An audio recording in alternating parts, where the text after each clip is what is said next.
Was there a way to have avoided all of this? Was there something that someone could have done further upstream to avoid all this chaos that we're seeing now in the Middle East? Like, what was the first domino that fell? In Iran, you do have an enormously repressive regime that has the ability to take action against their own people in an incredibly brutal way, as we saw play out in January. And it's also a regime that does not respect the right of Israel to exist. It's also a regime that has been sending weapons and money and military advice to other revolutionary actors around the region, undermining security in Yemen, undermining security in Iraq, undermining security in Syria. So, I mean, the fact that at the core of the Middle East, you have a revolutionary regime that was exporting instability and violence is a serious problem. That's number one. Number two, Israel, America's top ally in the region. America first, but Trump still gives billions of dollars every year to Israel, even as he's cut off military aid and support for almost everyone, including for Ukraine, right?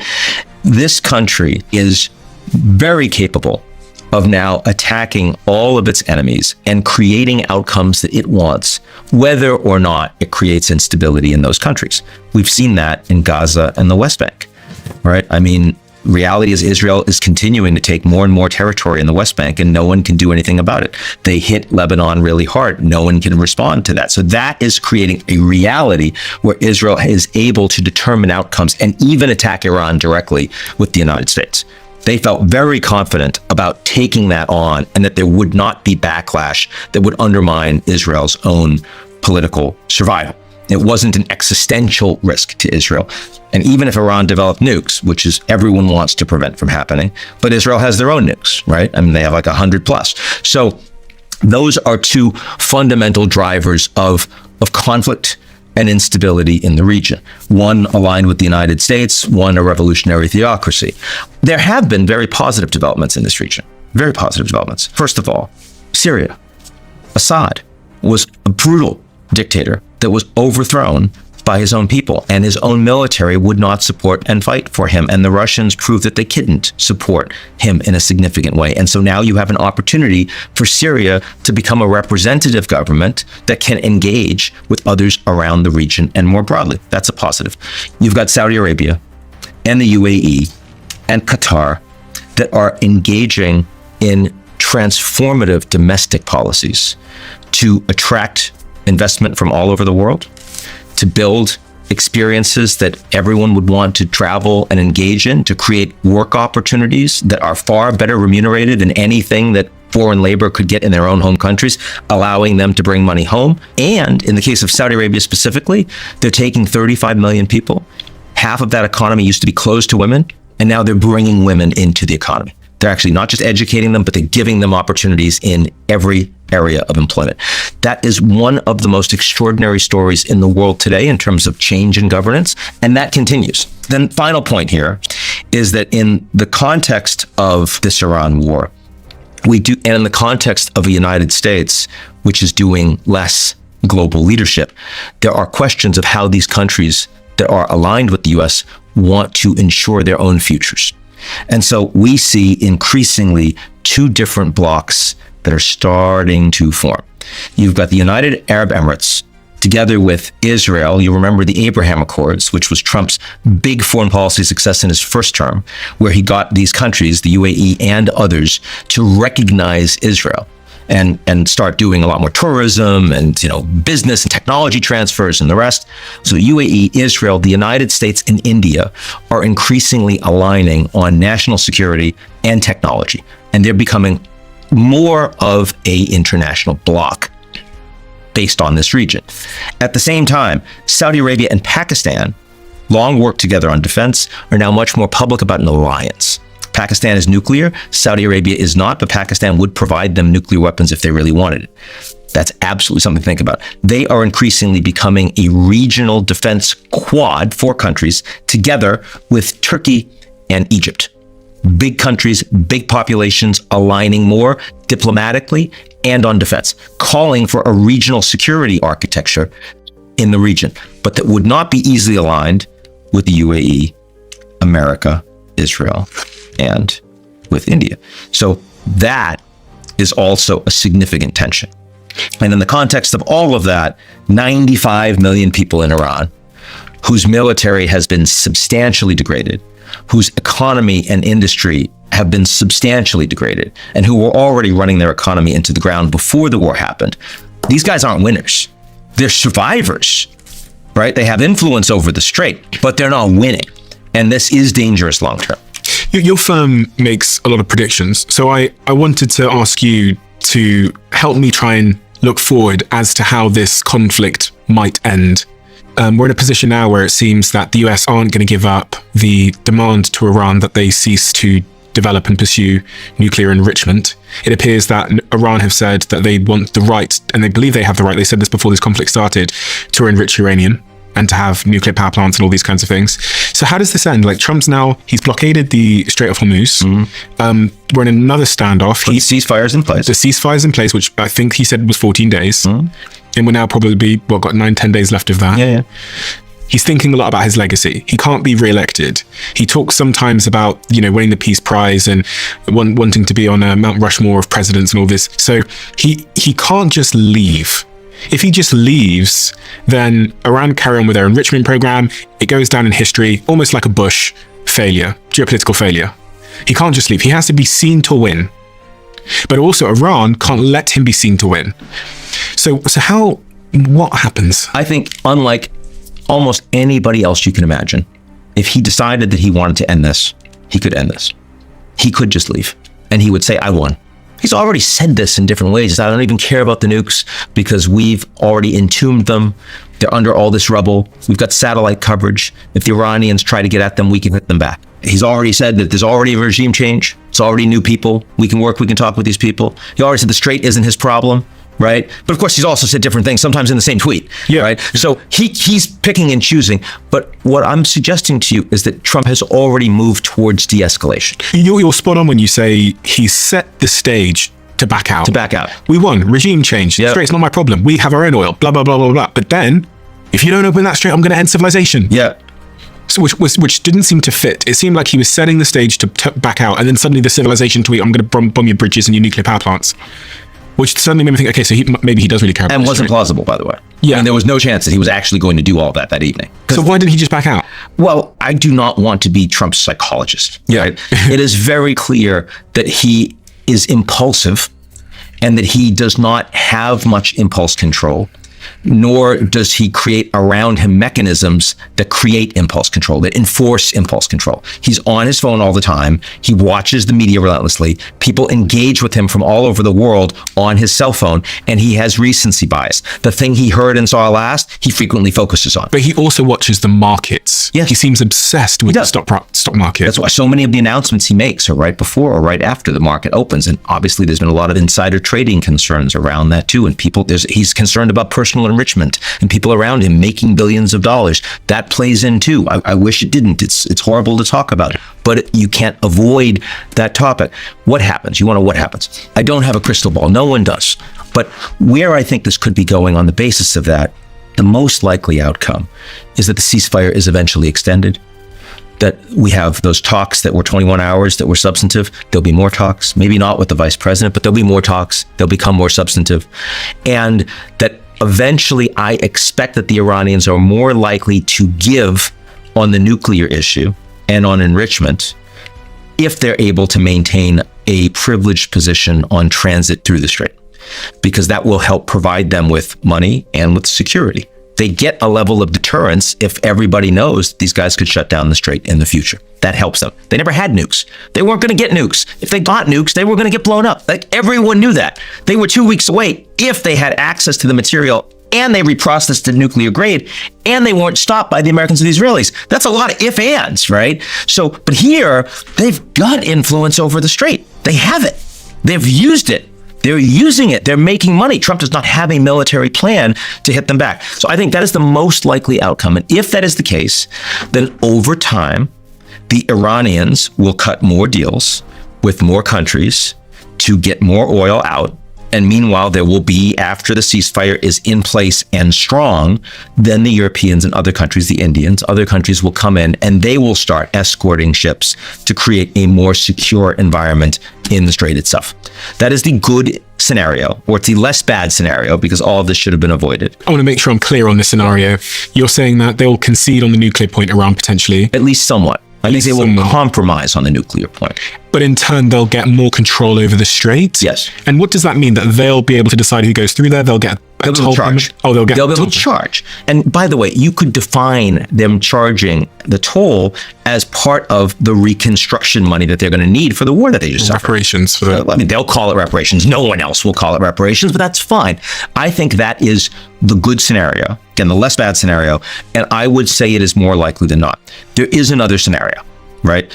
And the other scenario is that everything that Trump has been saying is because he doesn't yet have a military plan. Over the last days, with all this ceasefire, there's still this new aircraft strike group that is motoring its way over to the Gulf.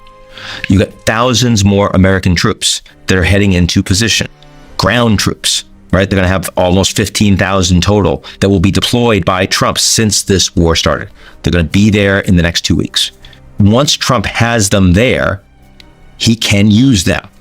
And there are lots of things he might use them on. He keeps saying, I keep seeing him go back. Before I was talking about all the ways he was saying, we don't need to defend the strait.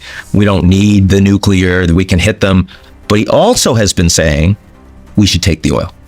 I've heard him say this on a number of occasions. I've also seen him say, if just the American people were a little more patient, we could take the oil. What does he mean by taking the oil? That's not a blockade. Blockade isn't taking the oil. Blockade is stopping the Iranians from getting the oil out. Take the oil is control the export facility on Karg Island, right? And Can you explain this for anyone that doesn't know what Karg Island is and the significance of it in the oil situation? This is a comparatively small island. It's about half the size of Manhattan. It's not incredibly fortified or defended, and it's very close to the Iranian shore, and it is responsible for 90% of the export of Iranian oil. CENTCOM, the Central Command, say that you can take Karg Island with 12 to 15,000 men relatively comfortably. So where is Karg Island on here? Yeah, so Karg Island is right about here. It's not in the strait itself, but it's right off of the Iranian coast. And we're talking about 90% of Iranian oil export comes out through there. So if the Americans take it, obviously very easy for the Iranians to be engaged in strikes against them, but the Iranians will not be able to get any oil out. So suddenly the Americans have far more leverage over the Iranian economy, right? In a very direct way, in a very targeted way. And that is the way that you take the oil. Could Trump actually take it out of this region somehow? Is there like another passage through that doesn't involve... Okay, so no. He could just stop the oil. He could stop the oil. Okay. But again, if he has control of Karg, the oil coming out of Karg, if you want to bring it to market, the only ones that could do it would then be the Americans.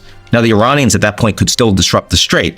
And there are other conversations, there are other military plans about how you might be able to take coastal regions, raids on the territory that would take out more ballistic missile sites, go after their drones.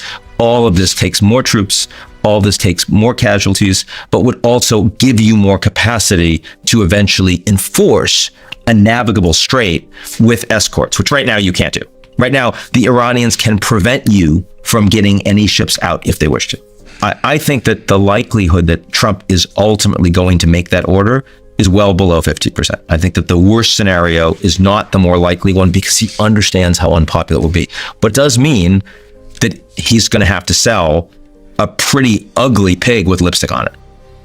It means that because this was the problem Trump has is he can't blame anyone else for this. Yeah. He's the decider. Like, he did it. I mean, he's got his secretaries in cabinet that are all saying, well, the war, it's up to Trump. He's got the war goals. It'll be over when he says it is. It's all about Trump. He can blame NATO for not wanting to join him. They're joining him. It was his war of choice. And he's never been responsible directly for an economic downturn.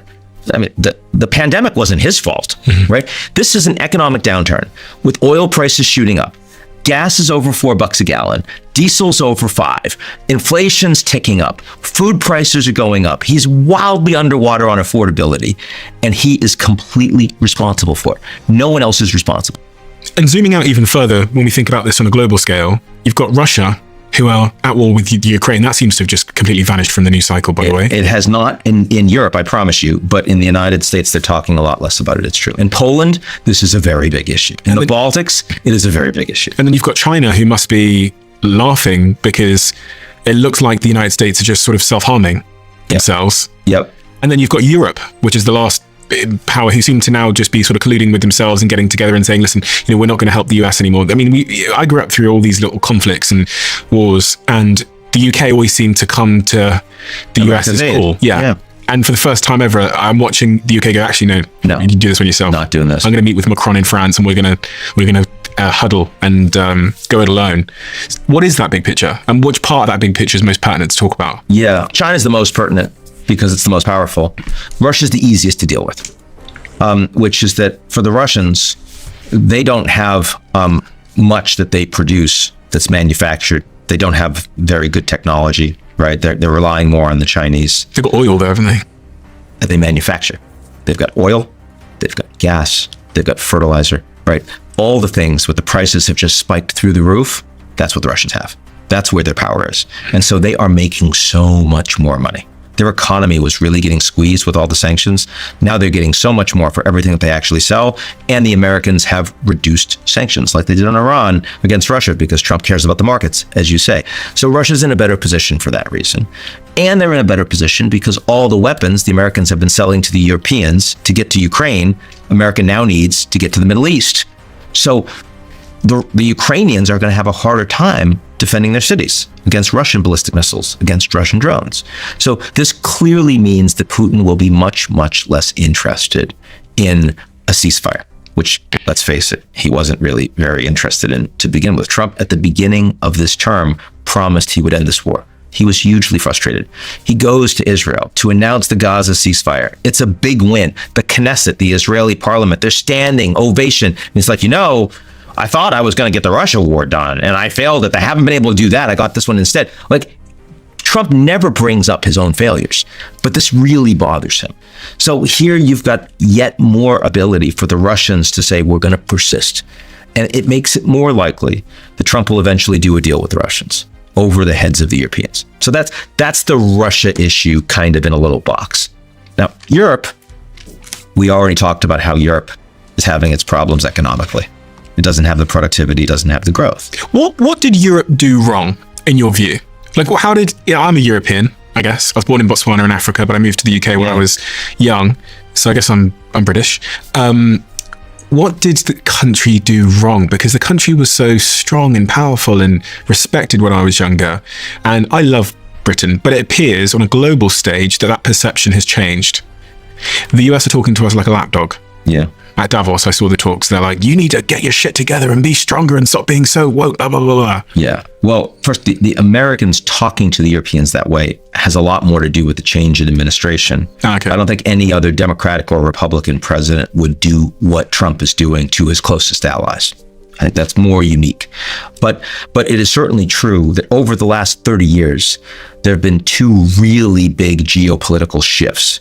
Right? The United States has shifted its orientation, but not its geopolitical power. But in terms of power shift, you've got the rise of China and the global South, India in particular after China, but China's the biggest piece of that. And then you have the decline of American allies. Europe, Canada, Japan, South Korea. These are countries, most of which are contracting demographically, right? They're countries, most of which that have much flatter growth and much more reduced productivity than the United States. They've not been investing in their own defense. They've not been investing in their own technology. So what you see is an asymmetry. At the same time that the Americans are saying, we're not interested in the rest of the world, we don't want to do all this stuff, don't want to fight the wars, don't want free trade, you're also seeing a reality where those countries don't bring as much to the table in a conversation with the United States. So the so-called Draghi plan, the 800-page plan by the former central bank head in Europe, the ECB, Mario Draghi, they called him Super Mario. He had this competitiveness report that all of these things that the Europeans needed to do, and he would say the Brits as well, to address that, to build entrepreneurship, to spend in ways that would actually bring a return long-term, to invest in new technologies, to reduce red tape. The plan is there. But unlike the United States, unlike China, Europe is not a country. Europe is 27 countries in the EU and the United Kingdom, which decided for Brexit. It's a lot harder when you don't have scale. It's just harder. And when you have elections every few years, it's just more challenging. You can't do the sort of stuff that the UAE or the Saudis or the Singaporeans or the Chinese can do at scale long term. So as a consequence, what did Europe do wrong? Europe believed that the world after the wall came down in 1989, after the Soviet Union collapsed in 1991, they believed that the world was just going to be peaceful, that everyone was going to have a system like the Europeans did, so they didn't need to invest in defense.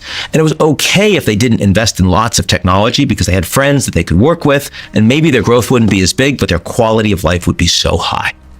And they were completely wrong. China did not.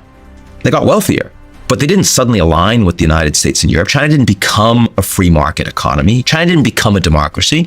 China is a consolidated dictatorship under Xi Jinping with no term limits and with control of the economy, state control of the economy. And that's not an easy environment for the Europeans to be comfortable being non-competitive. A lot of this comes down to energy and productivity. The cost of energy. The cost of energy. So a lot of these countries decided to carry on drilling oil and pursuing nuclear. And a lot of the European countries decided to go for net zero, where they tried to focus more on sort of sustainable energy sources. Yeah. Whereas China didn't seem to give a fuck, quite frankly. The US didn't really seem to care much.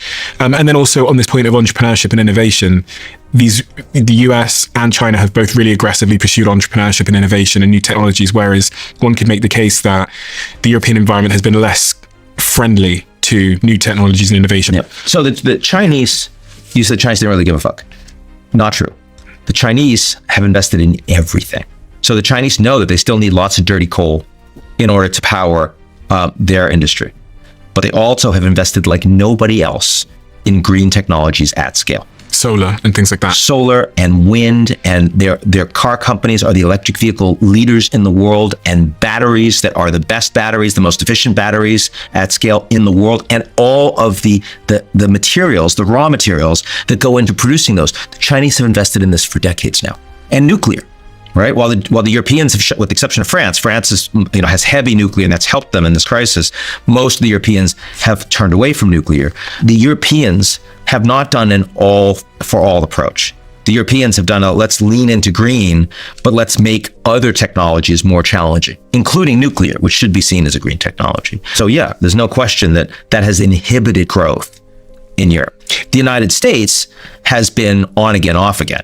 You've got one administration that's leaning into green, the next one that's not, when America should be doing. America today is the world's leading oil producer by a long margin, and fracking natural gas as well by a long margin, doing incredible work there. Yet the United States is actively undermining the ability to also produce clean technologies for energy. Texas produces more sustainable energy than any other state in the United States. Red Texas. So, I mean, it's not like these energy technologies are not Republican or Democrat. They are at scale, becoming cheaper. You need all of them. And so the Europeans made a mistake in not recognizing that you need everything. Everybody says that the United States is the world's leading superpower. And that has been the case, hard to argue against that for a long time. Is that set to change? Is China set to become the world's leading superpower? Not soon. But the present trajectory, if it continues, clearly would challenge America's dominant position. Clearly. I mean, the US the dollar is the global reserve currency right now. Nothing else is close. And transacting in the dollar is a huge advantage for the Americans who can continue to print money with reckless abandon and run massive deficits and have lower interest rates as a consequence. China does not have a convertible currency. They don't have rule of law. If they opened their currency to become convertible, there'd be massive capital flight and political instability. That's what they worry about. So they don't compete with the US there. China's military is still a fraction of the capabilities of the US. They're watching what's happening in Venezuela, in Iran. They don't have that capacity. They're not close. They're building their nuclear weapons out. They're building their conventional weapons out. They have never fought a naval war. It's decades since they fought a ground war. They're not capable of doing these things. So is there any concern with China? Yes. What is that concern? The concern with China is that the world-changing new technologies out there, the Chinese are investing at scale. And the Chinese are now either at parity or ahead of the Americans and everyone else by a long margin in many of the core technologies that matter most in the world. And what does that potentially mean that is worth paying attention to? Why does that matter? It means that they can set the rules. They can set the standards. They can sell the products that you need them, that if they determine that they're going to shut you off, you're dead, right? I mean, think about what happened. The Europeans were so dependent on Russia for gas and for oil. And the Russians invade Ukraine. They want to shut it down. It destroys the European economy. The Americans are doing just fine. The Americans are building and get so many of their semiconductors from TSMC in Taiwan. I'm sure you've talked about that before in your show. Well, what happens if China decides that they want to cut that off? If they have that capacity, the Americans are really screwed. So you don't want to be in a position where one country, an adversarial country that you don't trust, have a good relationship with, suddenly produces all this stuff that you desperately need, or your economy will fall apart. And yet that is the trajectory we're presently on. If China had elections coming up in November, I'd be worried, right? Because, you can just imagine a situation where the Chinese, being more short term, would say, well, look, the Americans are distracted with Iran and the Europeans are distracted with Ukraine. Now is our time for Taiwan because we really want to get like all that support. So let's gin it up. Chinese aren't doing short term at all. They're doing long term. The Chinese are thinking for 10 years down the road, 20 years down the road, and they're investing that way. They're taking very little risk. They're making no regret moves to set themselves up long term, while the Americans are doing all this short term stuff, all this electoral cycle stuff. That's the worry. If the Americans, the biggest danger to the United States, not China, it's America. It's America getting in its own way and not investing in having the best products, the most competitiveness, the most attractive place to study, the most attractive place to live, the most attractive place to work. This has had probably the single biggest impact on my office. Of all the products that I've tried that have given me productivity gains or cognitive boosts, I would say that exogenous ketones are in the top 3 most pivotal things that have given me a massive productivity gain. It's some Stanford graduates that have been able to basically bottle up the effect you get from being in a ketogenic diet in a small shot that you can take that makes you feel incredibly focused and gives your brain an incredible source of energy. And the clinical studies that have been done on exogenous ketones have absolutely blown my mind. I reached out to them, I became a co-owner in the company, I became an investor in the company. And so it's with great pride that I can tell you that this exists. If you haven't tried these shots, go to ketone.com/Stephen for 30% off your subscription order. And you'll also get a free gift with your second shipment. I still buy my ketone shots predominantly online, but thankfully I can now grab them at Target whenever I drive past them here in the United States as well, because we're now stocked in Target, where your first shot is completely free. I'm 100% more productive using this app, despite spending 50% less time typing. And that might confuse you, but let me explain, which is exactly why I invested in Whisper Flow. They're also one of our sponsors on this podcast. Whisper Flow turns your speech into text, so you can send it in any app or device at any time. And I promise you, it doesn't seem to ever make mistakes. This is the most accurate voice dictation I have ever used after a decade of trying to get one to work. Not only does it save me a ton of time, it also corrects your speech if you change your mind mid-sentence before turning it into text on the device. I love it, and I know my team loves it too, because when I posted it in our Slack channel asking if anybody wanted a pro version, half the office said yes, and they had it within an hour, which tells me everything. This is the tool you and your team need to speed yourselves up and to capture those important ideas so that they don't disappear. Head over to whisperflow.ai/Stephen to download it now. That's whisperflow.ai/Stephen.